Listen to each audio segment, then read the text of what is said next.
I'm a little shocked that you would criticize my mother-in-law. If you're not working, why don't you get out of here? My sister-in-law and mother-in-law, who did not know that I was taking over my mother-in-law's debt, threw these words at me without the slightest sense of gratitude. Yes, I understand. But it's up to you guys from now on. The day I packed my bags, they realized a fact I had been hiding and put their heads together. My name is Emma. I am 32 years old, a busy career woman working in an office in the city. When I was a student, I spent most of my time in the corner of the library, absorbed in my books. After I got a job, I was buried under a mountain of work and forgot to take time for myself. One of my friends, who sincerely cared about me, said, "Emma, why don't you try to cherish your love life a little?" And she organized a group blind date for me. Then, a man whose eyes met mine was John, who worked in a building in the city center. He is a fresh salaryman working in a building in the city center. And to my surprise, he seemed to be a little interested in me. I was nervous about the feeling of dating after a long time, but supported by his kind words, we gradually opened our hearts to each other. Then he made a gentle confession to me, and our love accelerated. Only 1 year later, we decided to get married. It was like a dream come true that I, who had been so absorbed in my work, could stand at such a wonderful turning point in my life. My friend who organized the group blind date was also surprised at our sudden development. She said, "Oh, really? You're getting married?" I said, "Yeah, it's amazing, isn't it? But it's great. I'm so glad I organized that group blind date. Thank you. I really appreciate it. I'm looking forward to the wedding. I'm looking forward to it." Thus, I was to open the door to a new life. First, we reported to each other's families. Seeing me so happy, my parents welcomed him warmly. "Emma, you haven't told me about your boyfriend for a long time, so I was a little worried that maybe you wouldn't get married. John, please take care of her from now on." When I heard these words, I felt as if I realized for the first time what my parents really thought of me. I realized that parents think a lot of things without saying them. My family had been basically free to do whatever I wanted, so there was no pressure to get married. But it seems that in my parents' mind, there was a wish to see their daughter happily married someday. Knowing such a parent's wish made my heart warm a little. And when I visited John's house for the first time, I met his family with nervous excitement. But his mother and father were both very warm and made me feel very safe. Next, we had dinner with the whole family. While I was looking forward to it, I was also a little nervous, especially because I had heard that John's sister, Melissa, was there. She was only 25 years old, and her choice of words was a little rough at times, which made me a little confused. She asked me, "Emma, you're already at that age. Weren't you getting married too late?" I was a little shocked to hear her say things like, "I would have decided sooner if I were you." But John followed up and we had a nice dinner afterwards. We then planned our wedding and had a happy wedding at a place we loved. We had a lot of friends and family there, and the day was really great. Our honeymoon was so much fun, and when we returned home, we started our new life together. Life together was fresh, and every day was so much fun. We went out on dates and watched movies at home. I felt that newlyweds are really happy. It has been about 2 years since we got married. One day, our peaceful everyday life changed drastically. We received the news that my father-in-law had passed away. Of course, I knew he had health problems, but I had not expected him to pass away so soon. My husband and I were deeply saddened by this sudden news. My mother-in-law's grief was especially deep, and I could feel her emotions as I looked at her. But our surprise was compounded by what we subsequently found out. In fact, my mother-in-law was in deep debt. It was apparently due to the fact that she had been cheated by some unscrupulous person and lost a large sum of money. When we learned of this fact, we could only gape. My husband, with his usual gentle nature, said he wanted to help her somehow. So, we decided to use our shared savings to reduce my mother-in-law's debt as much as possible. I thought it would be too hard for her to bear that heavy debt alone after my father-in-law's death. However, my mother-in-law's reaction was a little unexpected. She said something like, "If I am in trouble again, can I ask John for help?" My husband was a little surprised and replied, "That's a little." My mother-in-law said something positive, "But I'll find a way to get more money somehow." But my husband was worried. "I hope that's not gambling."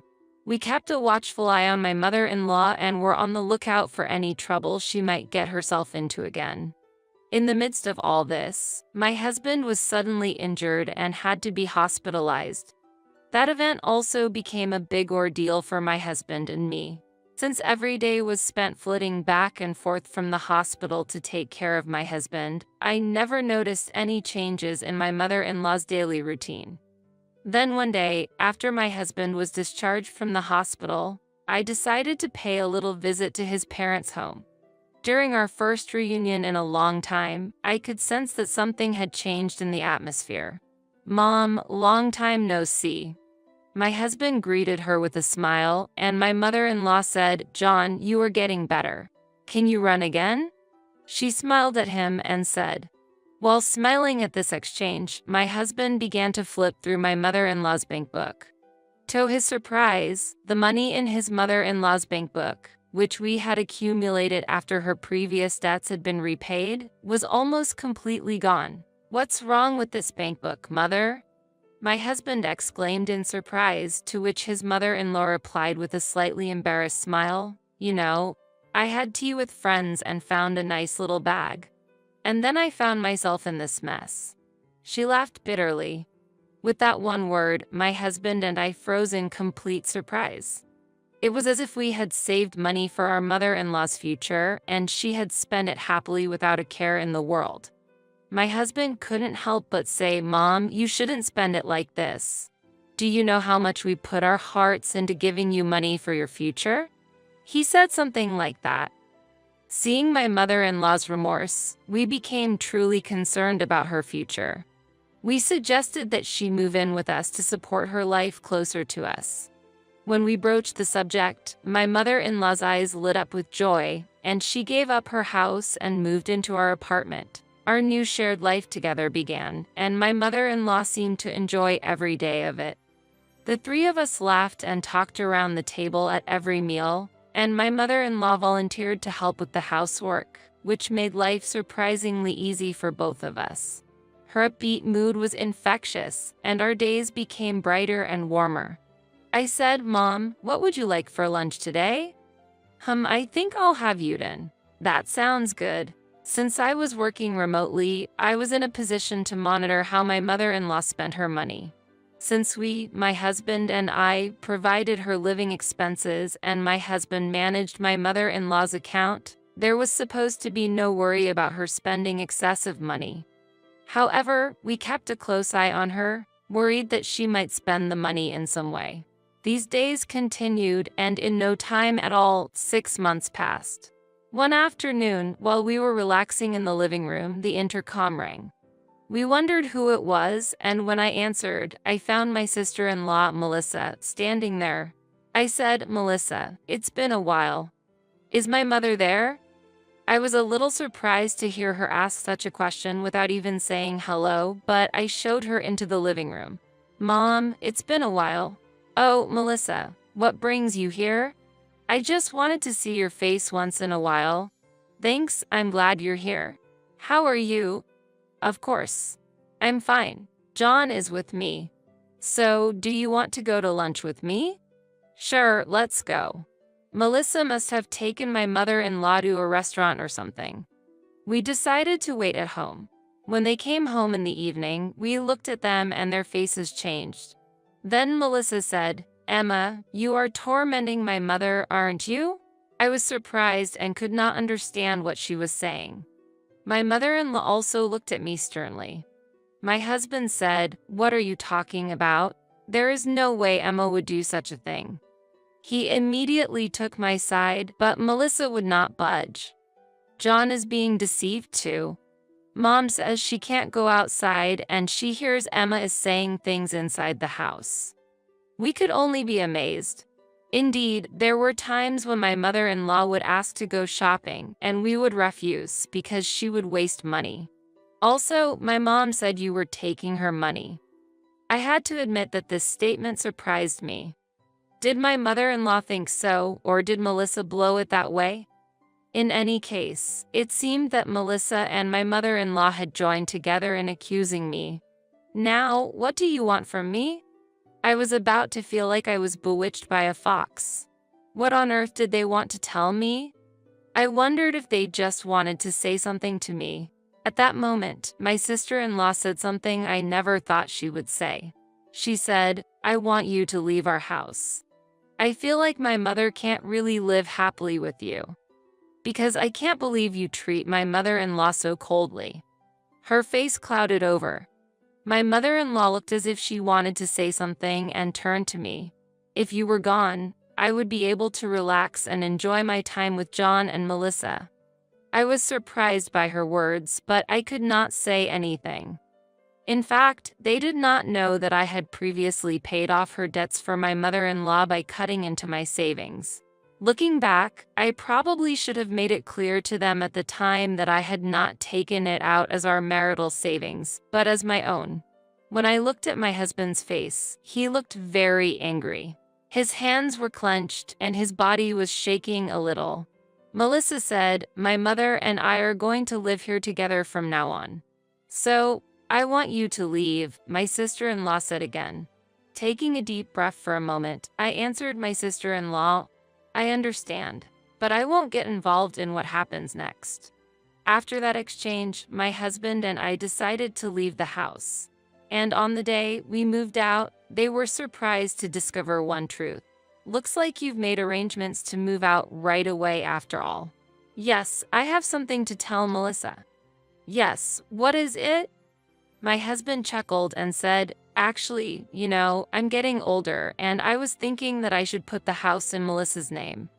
My sister-in-law's eyes sparkled and she said, "Really?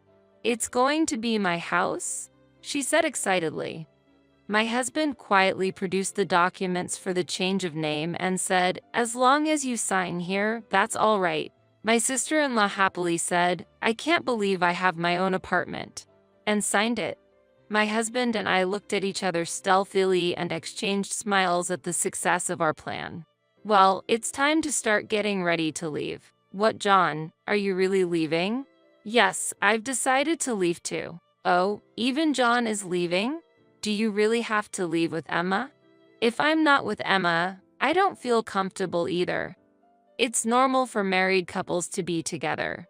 "I knew you would say that, but then what are we going to do about future house expenses and stuff?" "That's something you'll have to devise and pay for on your own." "Wait a minute. I quit my job because I believed you would support me, okay?"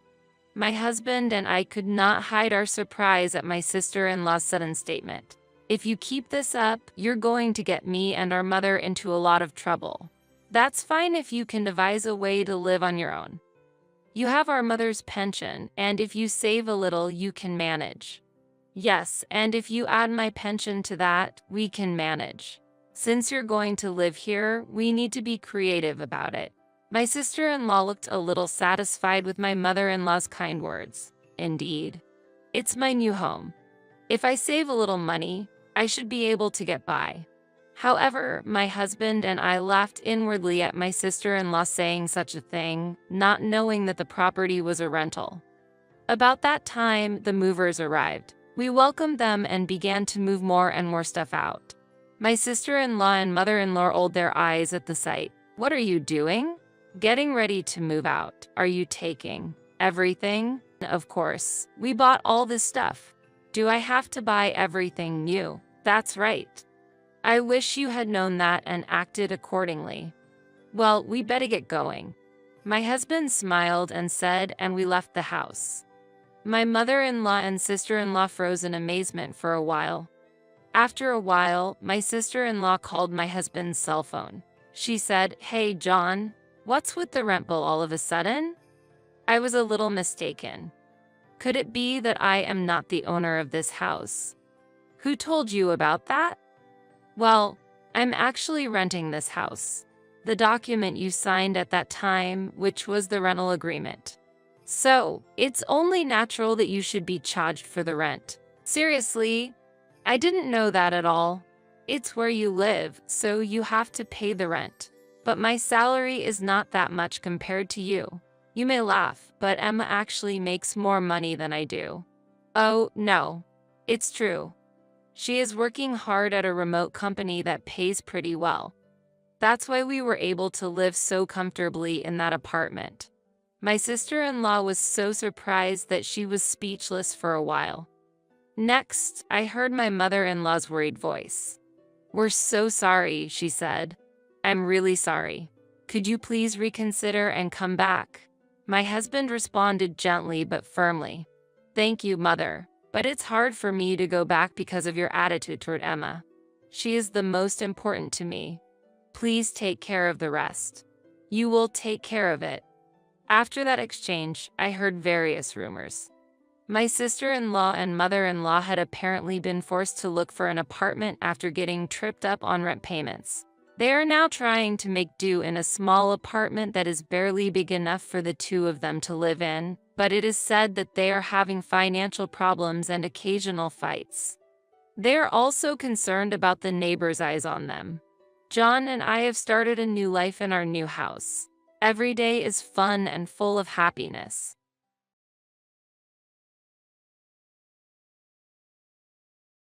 My name is Kristen. Despite being raised in a family that was far from wealthy, I managed to secure a job and get married through hard work. My husband, Matt, is an employee at a luxury hotel. I believed that Matt and I would live a happily married life. However, I never expected what ended up happening to me. I grew up poorer than the average family, but I never blamed my parents. Ignoring their own desires, they spent time taking me out and taught me about the local culture. Maybe they loved geography, but as a child, I worried they were overextending themselves. While I was grateful for my parents' efforts, I didn't want to be a burden. Therefore, I had decided to start working after graduating from middle school. My mother, thinking of my employment, advised, "It would be better to go to high school for your future." My father also supported me, saying, "We have enough money to cover your high school." I was happy my parents felt that way, but my desire to let them relax as soon as possible was stronger. "Don't worry, if I start working early in life, I learn more quickly," I said, without knowing if that would be true. The reality is, there was no guarantee of finding a job. At that time, however, I had a foreign friend who had moved from overseas when I was just starting middle school. Her name was Maya, and like me, her family was not wealthy. The commonality quickly brought us together, and we gradually became closer. Maya could speak a little English, so we managed to communicate. I naturally learned Spanish through my conversations with her. By the time I was in my third year of middle school, I could converse fairly well in Spanish. Even though I had only completed middle school, a travel agency decided to hire me because of my language skills. They valued my ability to speak Spanish. Maya also started working after graduating from middle school, and we didn't contact each other as often as we used to. Once I got a job, I worked very hard. I was desperate to earn an income, and soon, I turned 26. Around that time, there was a lounge in the luxury hotel I often used for work. It was comfortable, with casual meals and a cafe-style menu with reasonable prices. My colleagues and I often had meetings there. Matt was a waiter working in that lounge. The hotel had many guests from overseas, so Matt also spoke Spanish. I also sometimes dealt with foreign clients. Because we both could speak Spanish, Matt and I had a lot in common and felt a mutual attraction to each other. Matt approached me, and we started dating, leading quite smoothly to marriage. I never imagined that a girl from a poor family like me would get married. I feel moved just thinking about it. Anyway, I was looking forward to the new and enjoyable life that was about to begin. But an unexpected situation awaited me. Before the marriage, Matt made a proposal. If you're okay with it, I'd like to live together at my parents' house. The reason behind this was that Matt had lost his father a few years ago and was worried about his mother living alone. His mother's health had started to wane, so she needed someone to watch over her. At that time, I was a teleworker who could do most of my work from home, so I could take care of my mother-in-law and also take care of the household chores. On the other hand, Matt himself often worked long hours, meaning he spent limited time at home. He rarely had days off, so it seemed convenient for him to have me, the teleworker, around. However, I couldn't just say yes to him. That was because when I met Matt's mother before the marriage, she gave me the silent treatment after hearing about my educational background. Which university did Kristen graduate from? She asked. I replied honestly, actually, I didn't go to college. I started working right after graduating from middle school. My mother-in-law just stared at me for a while and then fell silent. From her expression, I could clearly feel her disdain for me. You only went to middle school? Well, she said, looking down on me with that gaze. From that experience, I felt that living with my mother-in-law would not go well. I conveyed this indirectly to Matt. I feel like your mother doesn't like me much. You feel like my mom is cold towards you? That can't be. She trusts me, and she would never think badly of the wife I chose, he said, laughing it off. I wondered if I was overthinking things. Matt also promised to talk to his mother if there were any problems. Trusting him, I agreed to live with my mother-in-law. However, once we started living together, I was unable to build a good relationship with her, and I faced the gap between my ideal and reality. When Matt was around, his mother always greeted him with a warm smile, saying, "Matt, thank you for living with us. I really appreciate it." Matt would reply, "Of course. I thought it would make things easier for you."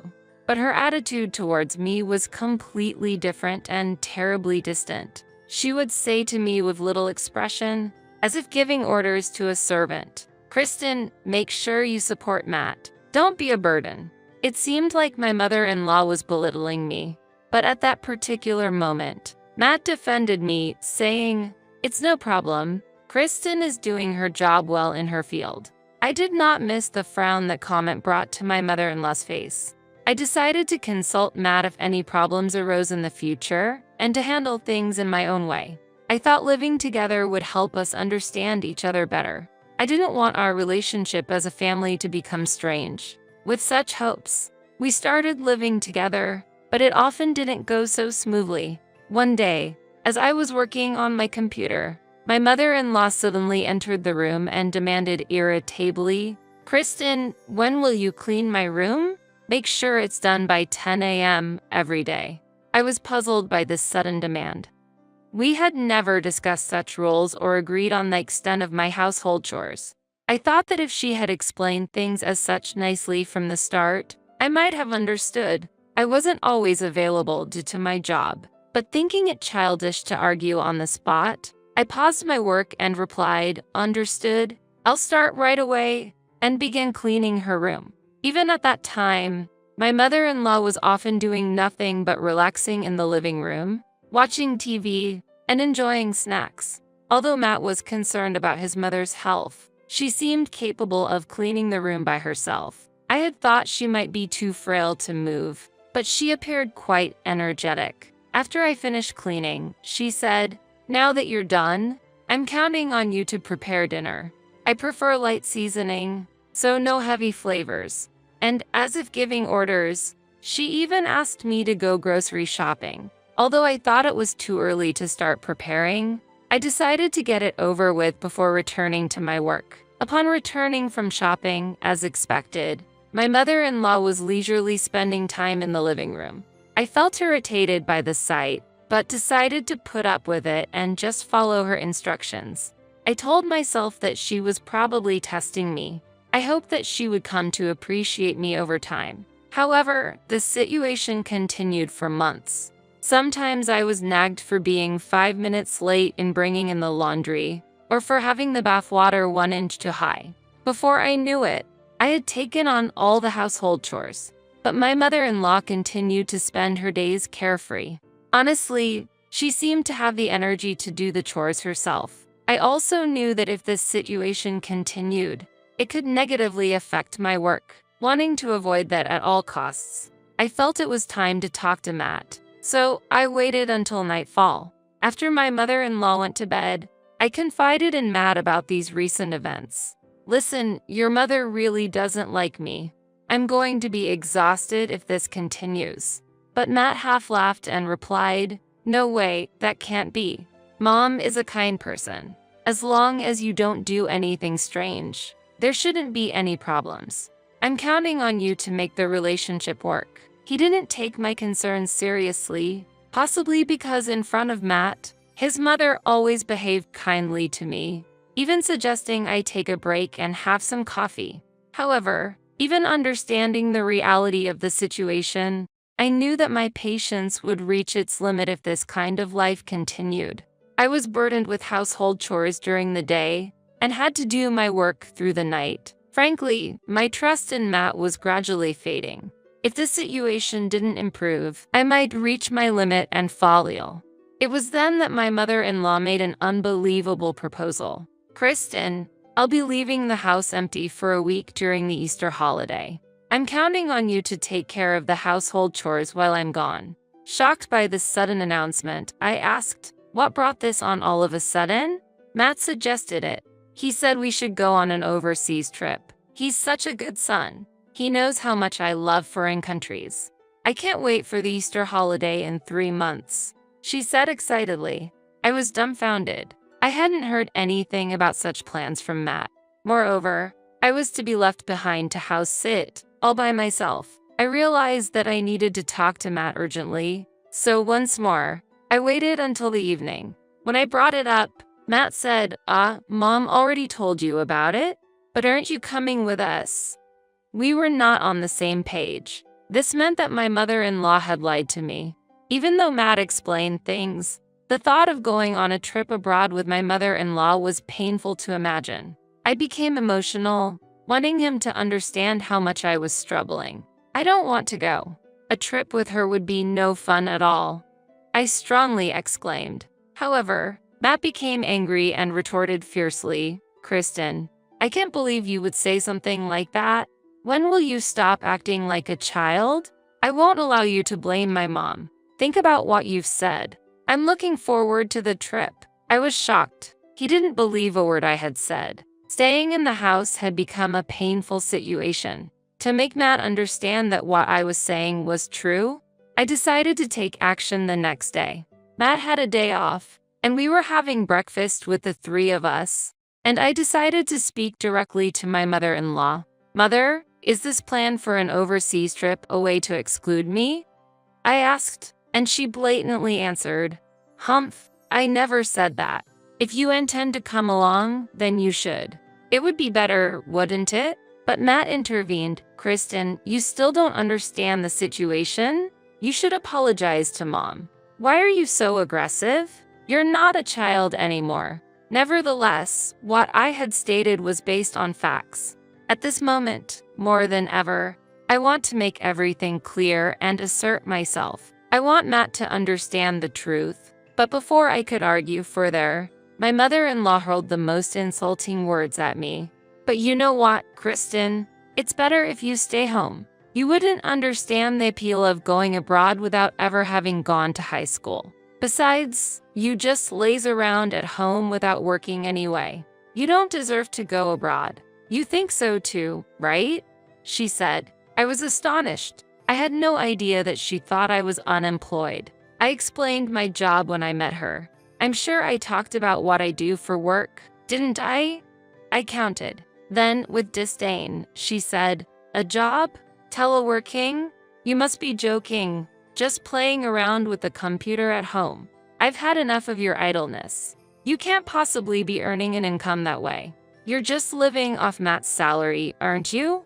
This made me angry, but before I could respond, my mother-in-law added more. For me, it's enough that Matt is here. He speaks Spanish and works at a top hotel. There's no need for someone like you, without an education or job, to use his income. People at the bottom like you should get out of our house. She was insulting me to her heart's content. Now Matt must have understood what I was talking about. I convinced myself of this and waited for his reaction, but what he said next was even more unexpected. I can see where Mom is coming from. Kristen, you need some time to cool down. As if he was fed up, Matt said that to me. At that moment, my mind was made up. I could no longer stay with them. Even my husband, Matt, sided with his mother and refused to take my side. I was not needed here, and even if I was, I no longer wanted to live with these people. My mother-in-law told me to leave, but I confirmed just to be sure. Are you really okay with me leaving? I asked. Laughing, she replied, of course. Get out of here, you're a nuisance. So I said, understood, and started preparing to move to a new place. I simply nodded to them and left the house. As I did, my mother-in-law mockingly said, enjoy your pool life in a place that suits you. But they did not yet understand the repercussions that might come from this. About 3 months had passed since I left the house, and it was almost Easter holiday. After a long period with no contact, I received a call from my mother-in-law. Kristen, I finally got through to you. What on earth happened? She was clearly flustered. I replied calmly, after saying such things to me. You have the nerve to call? She said, I couldn't reach you at all. I thought you changed your number, so I even contacted your parents' house asking for it. I had already informed my parents beforehand that Matt or my mother-in-law might contact them, and if they did, to give them this number. When I asked, is there some problem? My mother-in-law responded with a shaken voice, problem? I've got a mountain of bills coming in. Do something. I didn't know anything about this. She was seeking help. I guess you haven't been paying the utility bills, have you? I calmly replied, but she seemed to have even more serious issues. I thought Matt was handling the finances. I had no idea you were paying for everything. Why didn't you tell me sooner? She asked. It was too late for her to be upset about it, but apparently, Matt had finally told her the truth. In reality, I had leveraged my experience at a travel agency to start my own business, which had become an international success, now a company exceeding an annual turnover of $10 million. And to my mother-in-law's surprise, there was also a misunderstanding about Matt's income. Despite working at a renowned hotel, it didn't mean he was highly paid. In fact, he was an ordinary employee with an average income. The hotel had many Spanish-speaking staff.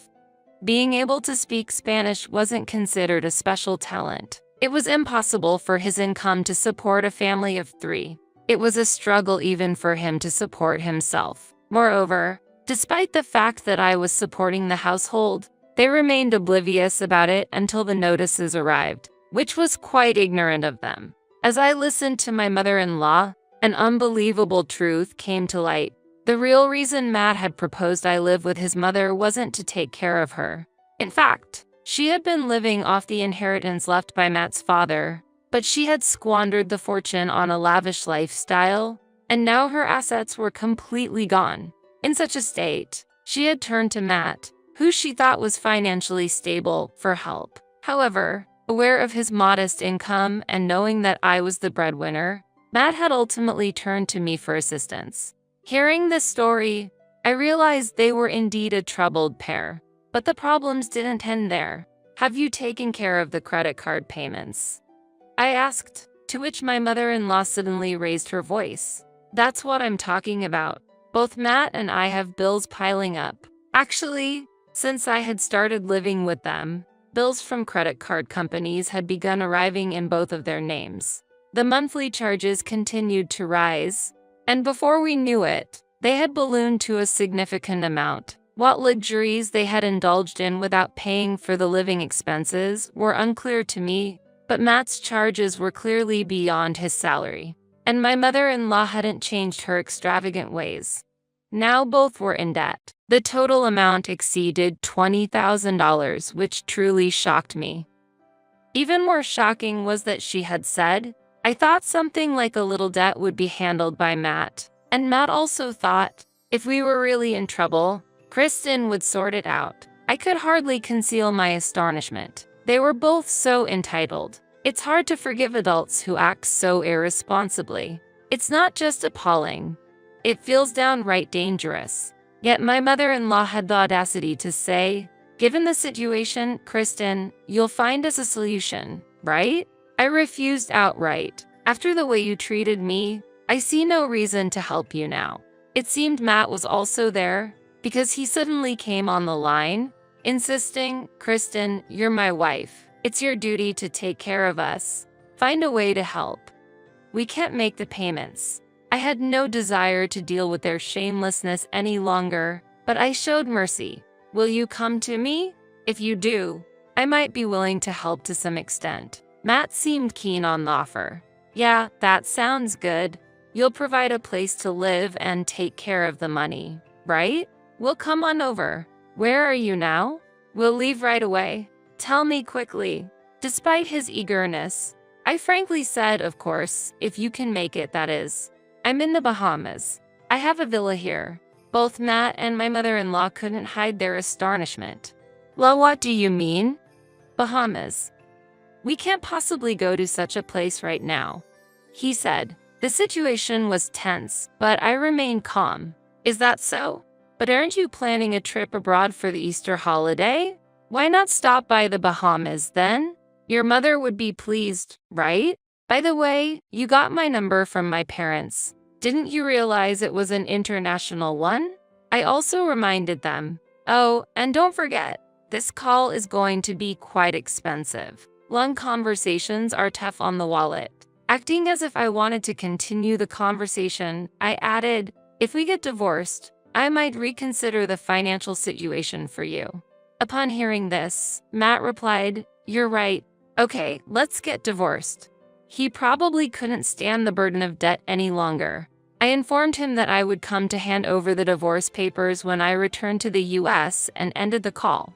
About a week later, I returned to the US, had him fill out the divorce papers, and our separation was finalized smoothly. He had become considerably gaunt, apparently living a harsh life over the past few days. Matt confessed that he had expected me to pay for the overseas trip costs. Hearing this no longer surprised me, but it seems that after the divorce, they had assumed that I would pay their debts. Of course, I had no such intention. What I suggested was that they both cut back on their luxuries and work hard. As I advised, that way, they could eventually repay their debts and maintain a basic standard of living. When Matt heard my answer, he protested, "Hey, that's not what you said. You said you'd take care of the debt." I replied with a hint of sarcasm. "I did come up with a plan for you to repay your debts on your own. Just follow my advice, and you'll be fine. Good luck. And when you can afford a vacation abroad, you're welcome to visit my villa in the Bahamas." And with that, I left. Since then, they seem to be working tirelessly from early morning until late at night, living life to the fullest. Perhaps this was a necessary lesson for them. It's a replacement for their previously lazy lives. In the meantime, I heard that my old friend Maya had settled in the Bahamas, meaning that I was able to be reunited with her after such a long time. After graduating from middle school, she found an international job and, like me, had become a company president. She welcomed her parents into her new home and lives happily together with them. Seeing how things worked out for her, I decided to call my own parents from the US to come and live with me. Now I visit Maya from time to time. We encourage each other, feeling fortunate to be able to care for our parents in a wonderful foreign land, and we continue to work hard in our respective businesses.